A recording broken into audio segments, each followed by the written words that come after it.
When you have a geometry where the cross-section remains the same along an axis, or when the object is rotationally symmetric about an axis, it can be efficient to first create the geometry for the cross-section, and then expand it into a 3D object.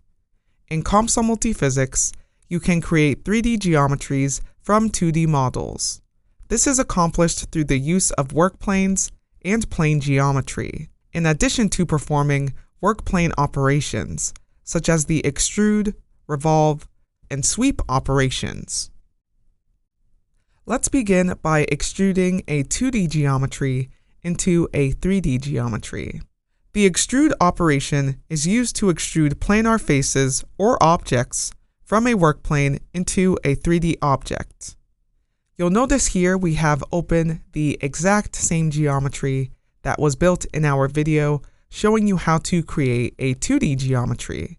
If you are following along with us in this tutorial and have the model open, you'll want to change the H parameter in the table to H1. This is because it's used by the sweep operation, which we will be performing later on.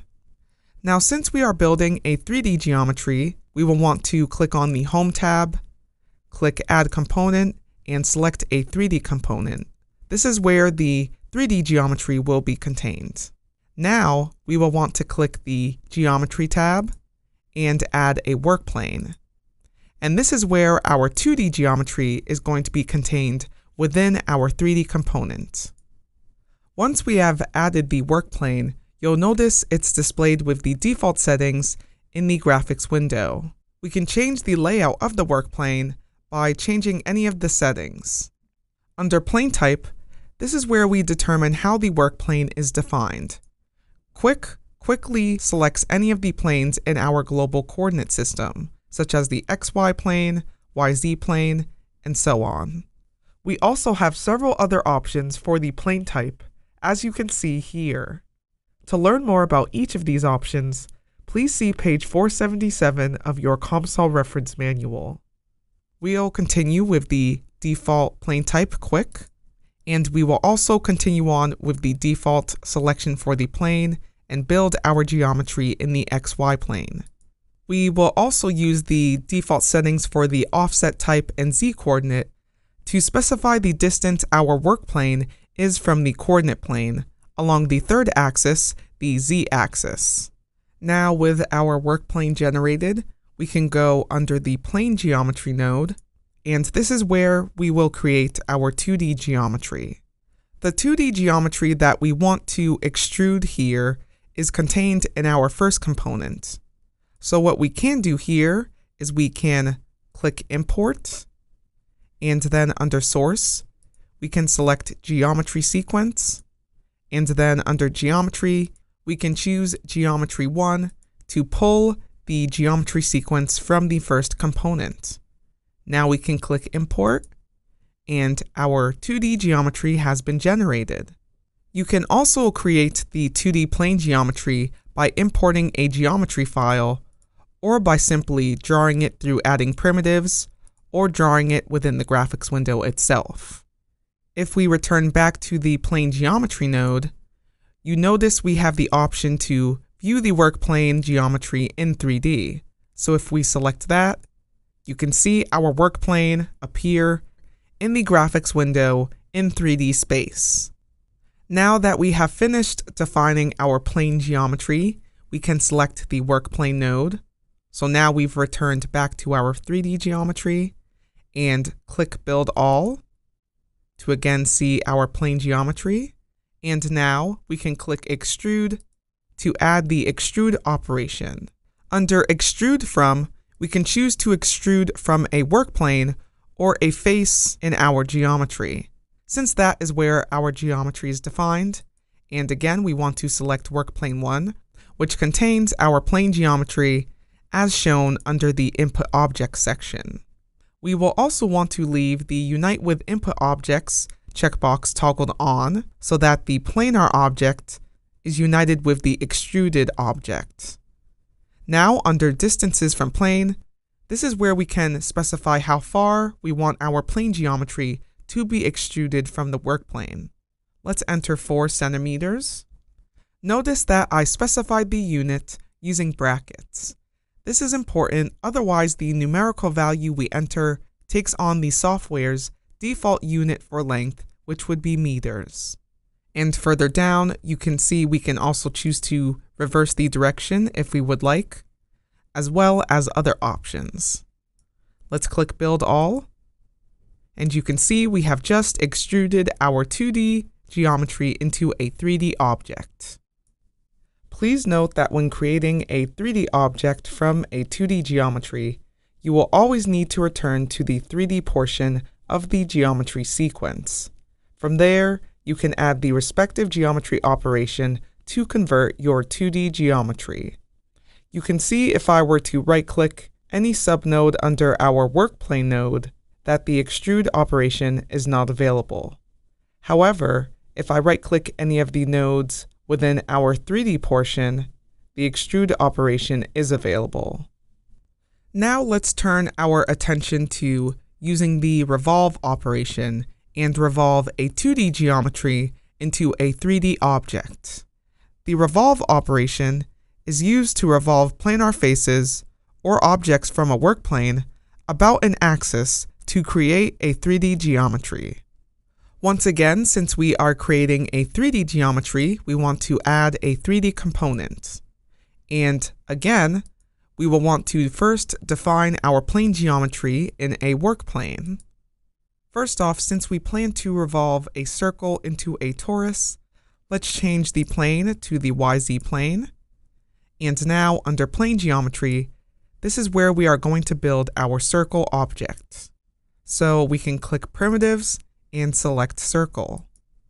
Now let's change the settings for the radius. Let's make it 5 centimeters. And let's leave the position centered at the origin. Click Build All, and we have the circle generated. And under plane geometry, we can again view the work plane in 3D. And now that we have built our plane geometry, we can add the revolve operation to revolve our planar object. We do this by going under the workplane node, and now since we are in our 3D geometry sequence, we can click the revolve button, and here is where we will revolve our 2D object. Let's go through some of the settings. Under revolve from, we can revolve our planar geometry from a workplane, or we can select a face or boundary in a 3D geometry to revolve, but we will leave it at the workplane setting. And under workplane, you select the workplane which you want to revolve objects from, and this would be workplane 1 in our geometry sequence, which is confirmed under our input objects section. Again, we want to leave the Unite with Input Objects checkbox toggled on, and under revolution angles, we can revolve the object 360 degrees or 2 pi radians, and thus perform a full revolution, or we can select angles to specify a start and end angle. Let's leave our setting to full revolution. And then under revolution axis, this is where we specify the axis about which our object will revolve. Under 2D, an axis is defined in the local coordinate system, which would be the workplane's coordinate system. Or you can select 3D, in which you specify the axis in the 3D coordinate system. So let us select 3D. And first off, for the direction of the revolution axis, we want to revolve our circle around the z-axis, so we change our values to reflect that by entering 0 for the y and 1 for the z, so that way we are revolving around our z-axis. And then for the point on the revolution axis, this is where we need to specify a point from which our geometry will be revolved around from the revolution axis. So let's displace our work plane about 10 centimeters along the y-axis. And you can see we have that space between our revolution axis and our work plane, which will be revolved around it. And now we can click Build All, and you can see our torus has been created. If we were to change the point along our revolution axis, let's say making it 0.5 meters.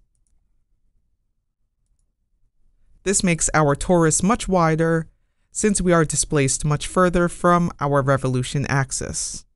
Lastly, let's perform a sweep operation and convert a 2D line curve into a 3D pipeline. The sweep operation is used to sweep planar faces or objects from a work plane along a curve to create a solid 3D object. So first off, again, we will need to add a 3D component since we are creating a 3D geometry, and we will need to add a work plane. Let's leave it with the default settings as is and go under plane geometry. Here we are going to use the line and quadratic segments to create a path through which we will sweep another 2D planar object defined on a separate work plane. So first we'll start off with defining a line, and we will definitely want this to start at the origin. And we left click to start the first point.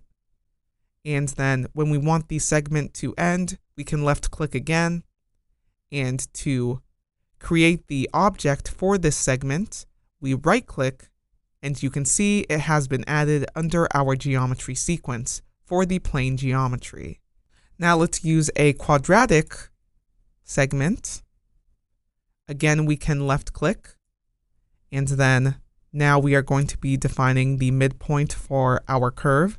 So we again will left click for the midpoint, and then you can see our curve start to form, and here I can click again, and I just continue on a little further, left click again, and from here, once more we can left click, and then if I right click, that curve segment has been added, and we can adjust the type to be an open curve, which we can sweep our object through.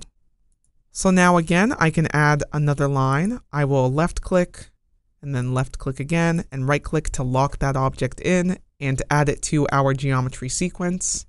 And once more, I will add another quadratic segment, make this curve a bit wider, right click to add it, change the type to open curve, and again, finish with another straight line segment.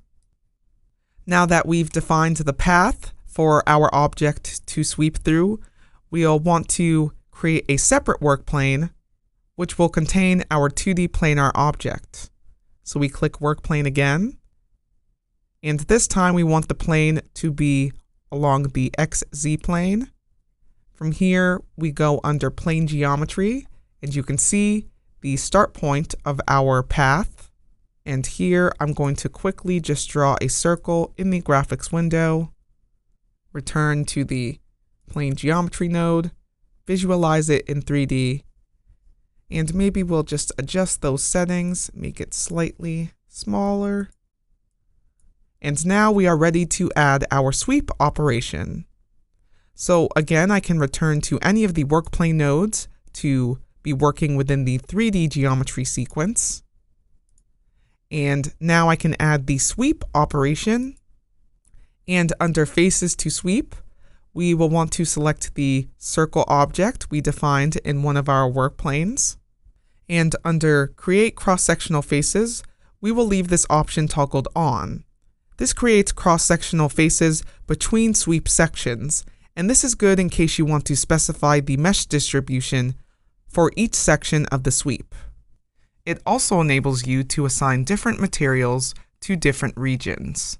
Now that we've finished selecting our faces to sweep, we can toggle on the active switch under edges to follow, and we can go ahead and select all of our edges or line segments we defined in our work plane. Now we can click Build All Objects, and we have performed our sweep operation and converted our 2D planar geometry into a 3D object.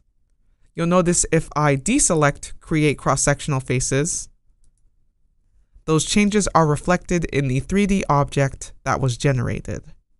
Although in this demonstration, we performed our sweep over a planar curve, you can also sweep over 3D curves as well. For instance, you could create the sweep path you wanted in 3D using a parametric curve operation. Then, just as we did earlier, select the surface you want to sweep, and then generate a 3D object over that spine curve, now defined in 3D space.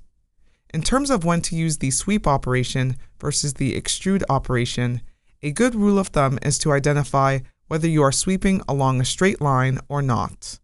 If you are not sweeping along a straight line, we recommend using a sweep operation. However, if you are, then extruding would be an easier alternative than having to create a line path. With that, we have showed you how you can create a 3D geometry from a 2D geometry. As we went about creating this geometry, you will notice we built each example using the same procedure. We first created a 3D component so that our geometry we created could be expanded into a 3D object. Then, we defined a workplane within the component. From there, we either imported a 2D geometry sequence or file, or we built the plane geometry right within the workplane. Once finished, we extended our 2D geometry into a 3D geometry, utilizing the extrude, revolve, and sweep workplane operations.